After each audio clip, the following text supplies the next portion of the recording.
Constitution of the United States. Preserve, protect, and defend the Constitution of the United States. So help me God. So help me God.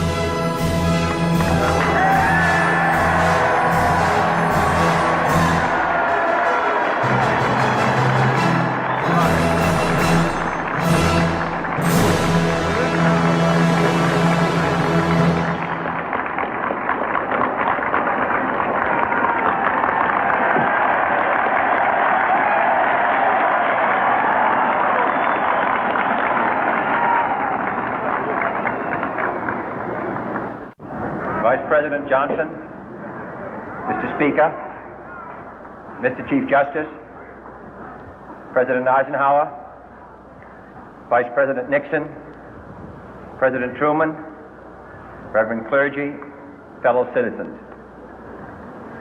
We observe today not a victory of party, but a celebration of freedom, symbolizing an end as well as a beginning, signifying renewal as well as change.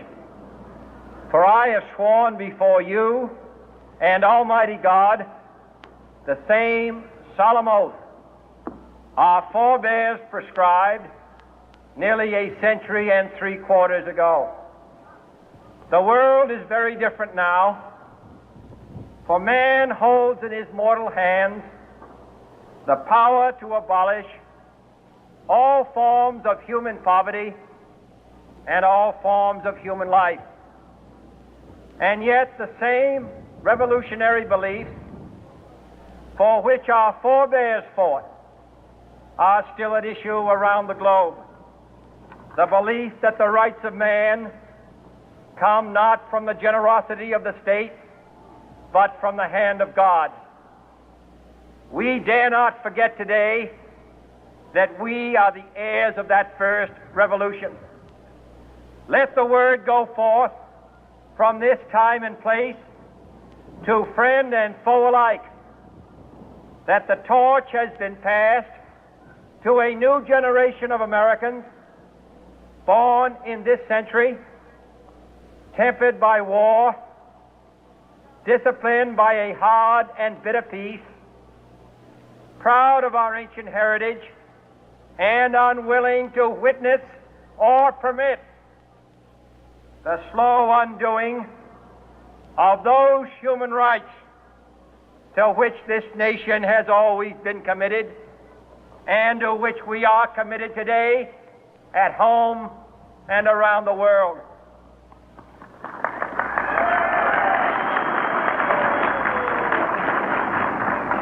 Let every nation know, whether it wishes us well or ill, that we shall pay any price, bear any burden, meet any hardship, support any friend, oppose any foe to assure the survival and the success of liberty.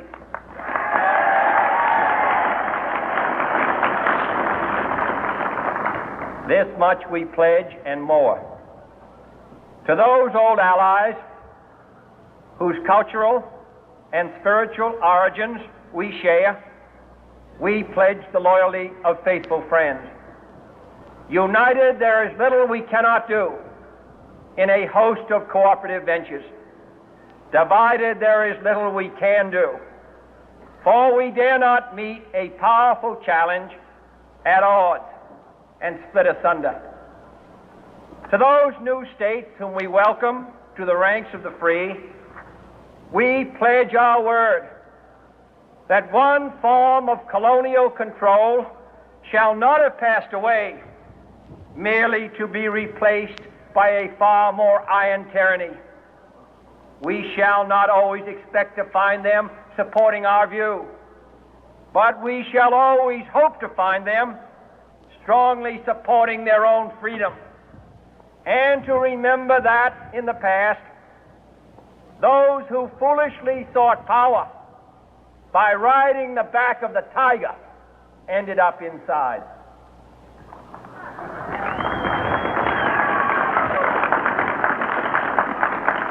To those people in the huts and villages of half the globe struggling to break the bonds of mass misery, we pledge our best efforts to help them help themselves for whatever period is required, not because the communists may be doing it, not because we seek their votes, but because it is right. If a free society cannot help the many who are poor, it cannot save the few who are rich.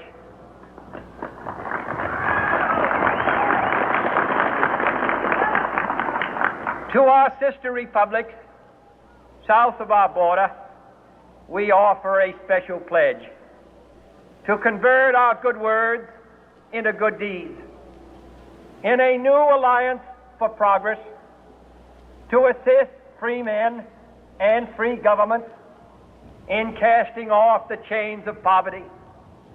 But this peaceful revolution of hope cannot become the prey of hostile powers. Let all our neighbors know that we shall join with them to oppose aggression or subversion anywhere in the Americas. And let every other power know that this hemisphere intends to remain the master of its own house.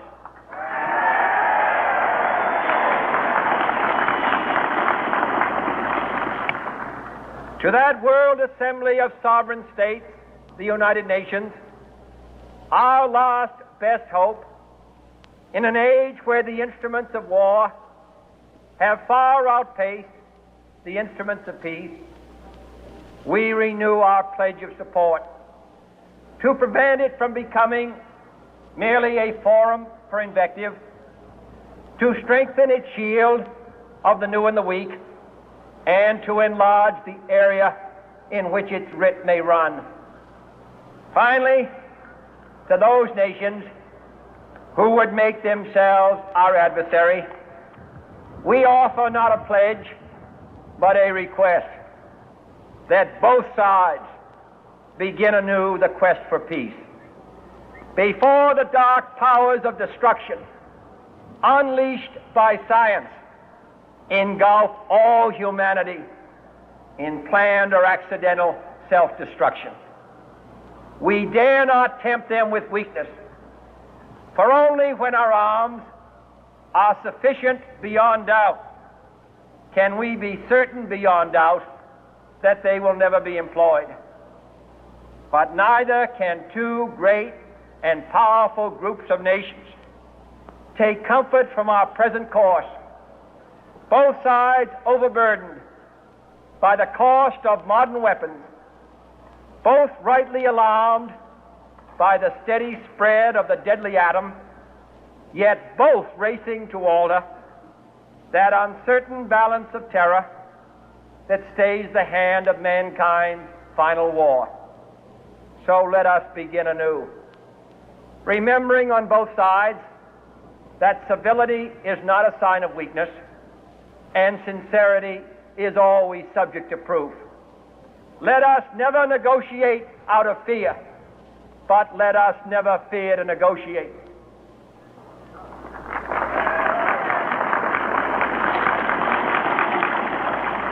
Let both sides explore what problems unite us, instead of belaboring those problems which divide us. Let both sides, for the first time, formulate serious and precise proposals for the inspection and control of arms, and bring the absolute power to destroy other nations under the absolute control of all nations.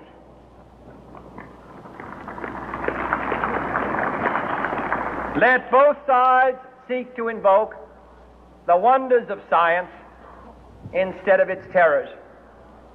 Together, let us explore the stars, conquer the deserts, eradicate disease, tap the ocean depths, and encourage the arts and commerce.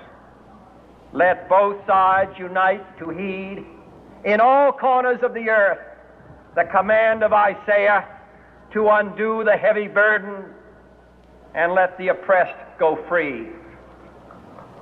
And if a beachhead of cooperation may push back the jungle of suspicion, let both sides join in creating a new endeavor, not a new balance of power, but a new world of law, where the strong are just and the weak secure and the peace preserved. All this will not be finished in the first 100 days, nor will it be finished in the first 1,000 days, nor in the life of this administration, nor even perhaps in our lifetime on this planet. But let us begin.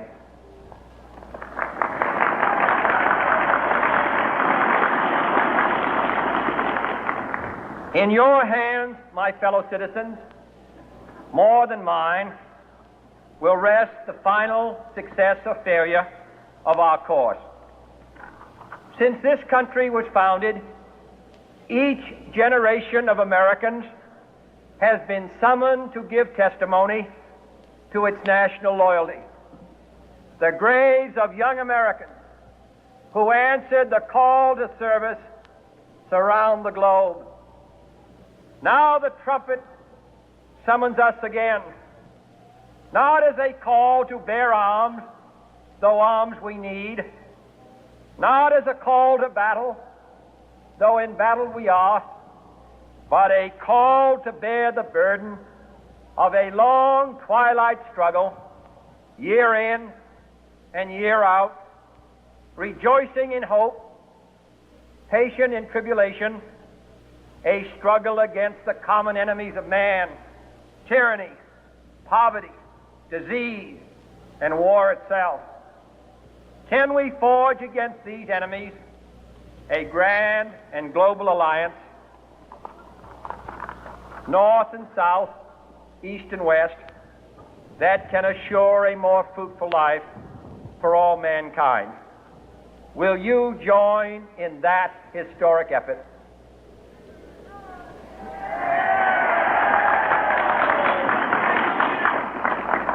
In the long history of the world, only a few generations have been granted the role of defending freedom in its hour of maximum danger. I do not shrink from this responsibility. I welcome it.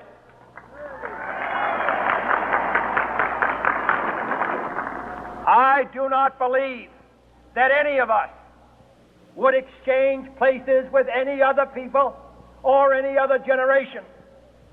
The energy, the faith, the devotion which we bring to this endeavor will light our country and all who serve it. And the glow from that fire can truly light the world. And so, my fellow Americans, ask not what your country can do for you. Ask what you can do for your country.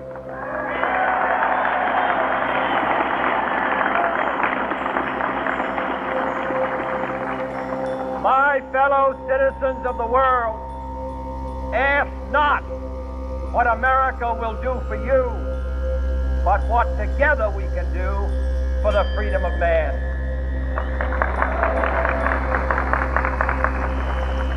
Finally, whether you are citizens of America or citizens of the world, ask of us here the same high standards of strength and sacrifice which we ask of you. With a good conscience, our only sure reward, with history the final judge of our deeds, let us go forth to lead the land we love, asking His blessing and His help, but knowing that here on earth, God's work must truly be our own.